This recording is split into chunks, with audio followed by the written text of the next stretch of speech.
Speaking of Prosecco, what do you call a Prosecco winemaker on their first vintage? What do you call a Prosecco winemaker on their first vintage? An amateur Secco. It is apropos that we are sipping Prosecco right now because we are bringing you all a special holiday episode of The Foretop, and it was brought to you by Conegliano Valdobbiadene. You said it better though, Martin. Can you say it? I have the accidental Latin gene in me, so yeah, Conegliano Valdobbiadene. Oh, so fast. Yeah. DOCG, the prestigious and historic wine region representing the heart of Prosecco country. That's right, the best of the best. This is the heart of the Prosecco region. All the hilly sides, all the rive, all the picturesque, less fertile soils up above in the area, above the flatlands, the Viso.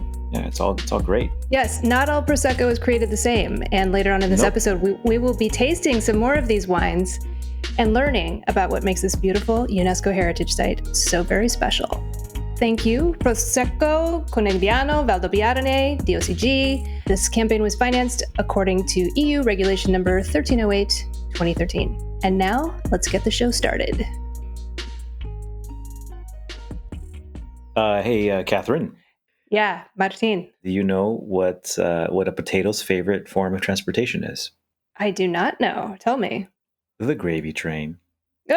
Oh my goodness. Yeah. This Jack joke went off the rails. Oh my, it did.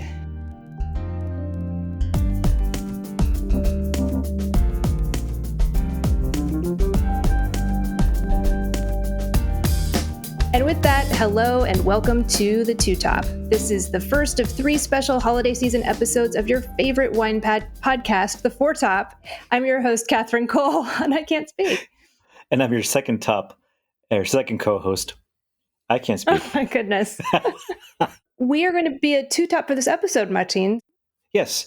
And, I think we had this idea the other day. We're like, hey, let's just shoot the shit, just you and I, because we end up doing that anyways, right? But we're like, let's just hit record, and then we could just kind of hash out some of those issues or some of those ideas that either lingered or some things that got trailed off, that maybe got left behind, or that we wanted to circle back on, that you and I tend to discuss behind the scenes. Yeah. And I think you and I were speaking the other day about the fact that wine it's this bifurcated dual identity product. It's both a commodity and a luxury. And you and I were chatting about the fact that really this podcast and our world is really focused on the luxury side of the business and sort of ignores the other half. And I wanted to pick your brain a little bit more about that. What sparked that thought for me was when we had that episode, a brilliant episode with Eric Asimov and John Bonnet.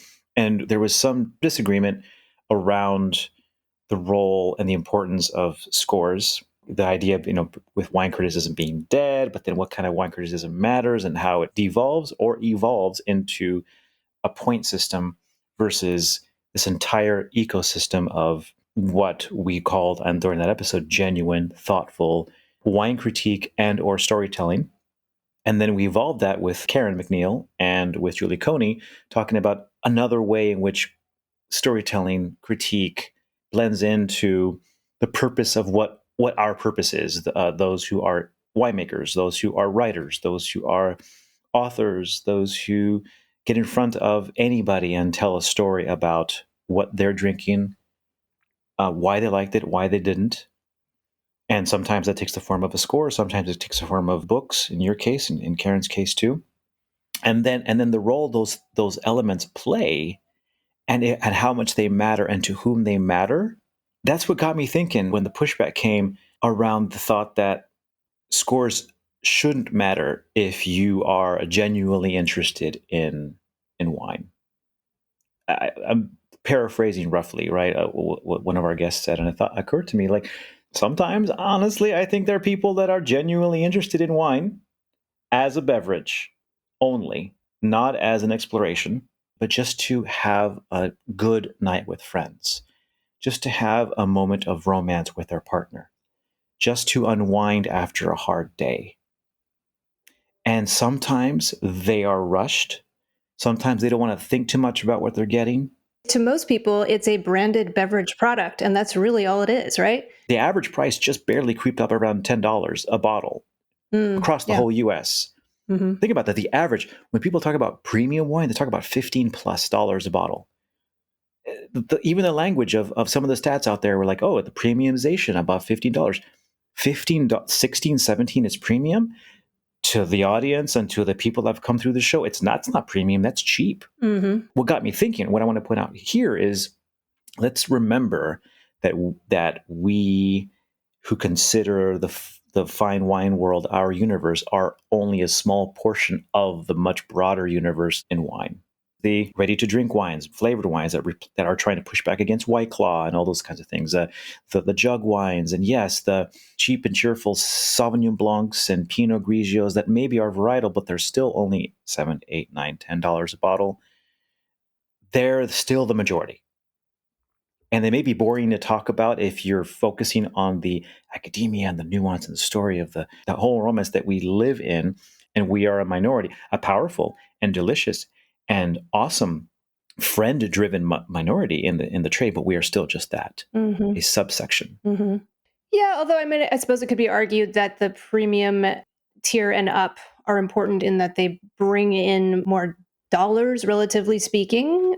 They support a lot of small family businesses. They create a lot of jobs. The whole wine tourism industry supports so many jobs, I know, right here in Oregon, and certainly in California where you are. But yeah, I agree. And I think every time we lose sight of the fact that wine should be accessible to everyone, and it's something that we all should be able to enjoy together and have in common with one another as adult human beings. Every time we lose sight of that commonality, we are doing a disservice to our profession. And I think in the wine industry, instead of turning our nose up at people who are into natural wines or are, just enjoying supermarket wines for what they are, I think let's just welcome them all in. And how can we do that? I honestly, truly, and I'm not kidding here, I truly believe that if every adult in the US appreciated wine, it would be a kinder, gentler place. I really think that. Never too far from our mind should be the fact that we still are the minority, and that what you said, the second part, what you said was the luxury and the commodity. It's for the most part the same species, and it is both a luxury and a commodity. It is both $5, Franzia, and it's also $2,000 Domaine de la Romanée Conti.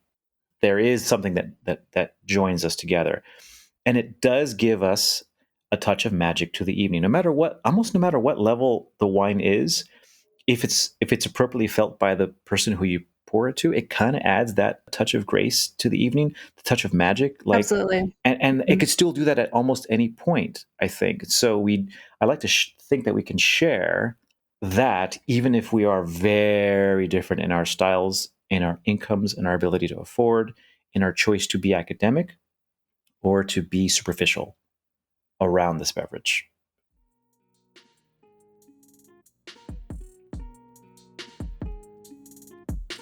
This episode was brought to you by the historic Conegliano Valdobbiadene DOCG wine region. Martin, I think you and I actually visited this region on the same trade trip many years ago. What to you stands out about this magical wine region in the very heart of Prosecco country? Katherine, that's where we met. You're right, on the slopes. That's absolutely true. And then we are in a bus. 10 years later. In a bus, but we also walked up and down the slopes of the Rive, which is named hill in the local dialect. And yes, this area between the towns of Conegliano and Valdobbiadene is in the foothills of the Italian Alps, and it consists of very steep hillsides that require farming by hand, with each acre requiring between 600 and 800 hours of person power a year to work. And as a matter of fact, these are so remarkable. These hills are so remarkable.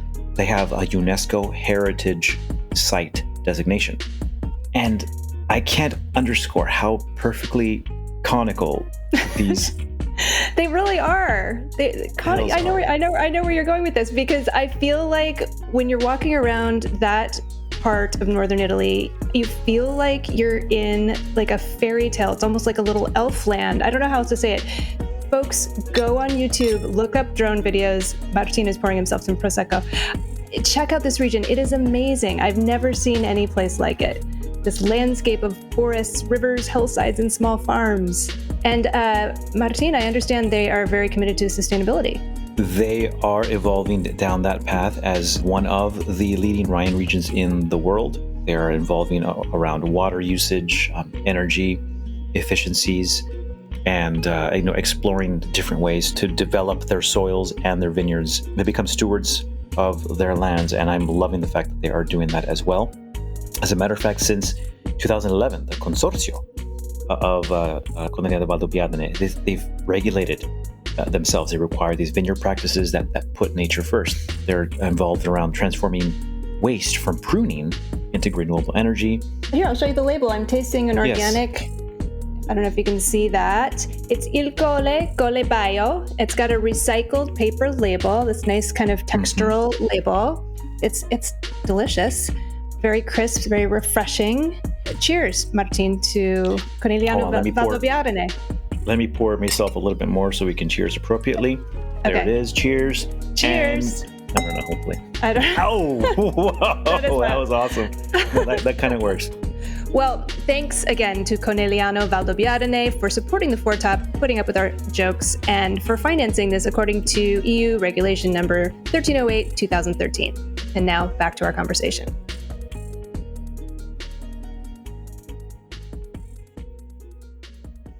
To kind of get back to what you were saying earlier, Martin, it bothers me when people who are privileged talk about the fact that gateway wines, grocery store wines, supermarket wines are not a valid way to get into wine appreciation. And that is a place where I think I would disagree with Eric Asimov, someone who I really admire and who's been on the podcast. It seems from his columns that he kind of poo-poos these supermarket wines. And I just think, so many people cannot afford to spend more than $10 on a beverage to go with their dinner. And speaking to that grace you were mentioning, just the idea of just having something lovely to elevate your dinner, to make it feel like a special occasion, no matter what your budget is, I think that's marvelous. And I think there are a lot of people who, if they could afford something more expensive, they would purchase that. They just can't because those are their circumstances.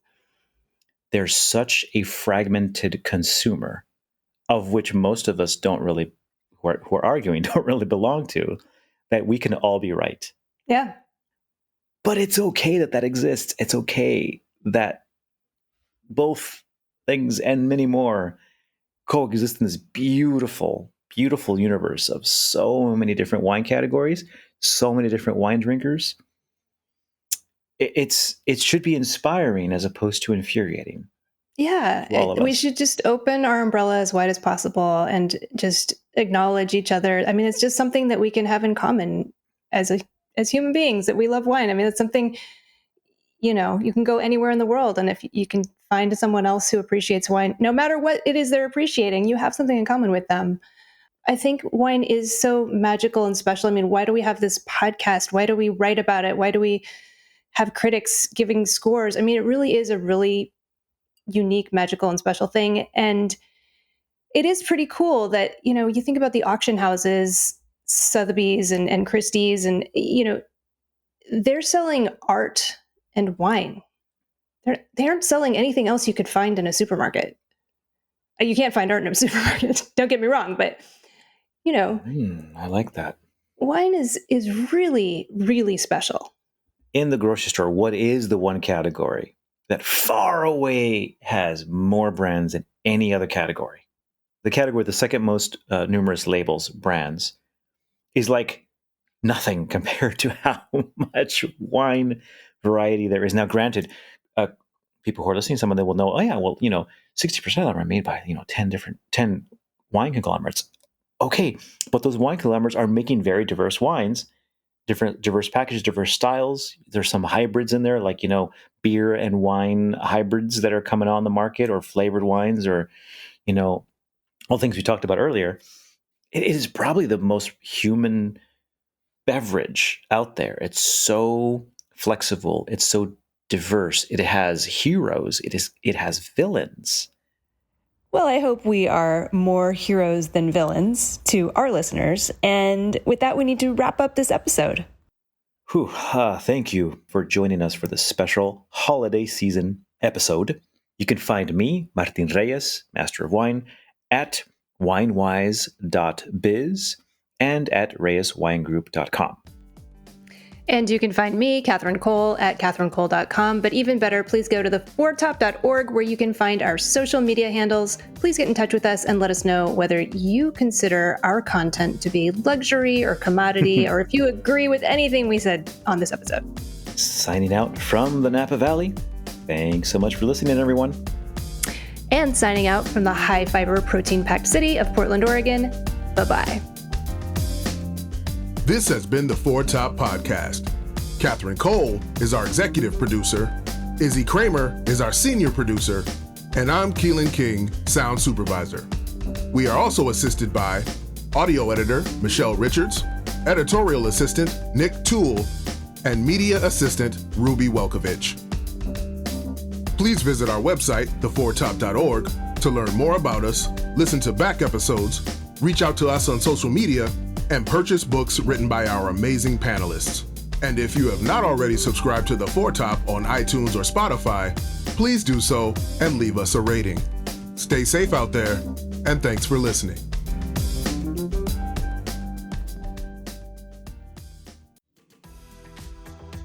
Oh, hey listeners, before you go, just a quick reminder that our regular season sponsor, Erath, is offering a special deal to our listeners. So if you are looking to stock up on some delicious Oregon wines, go to erath.com/theforetop, where you can pick up the Four Top 3-pack of Pinot Noir and Pinot Blanc and any other wines for 15% off. The code is FORTOP.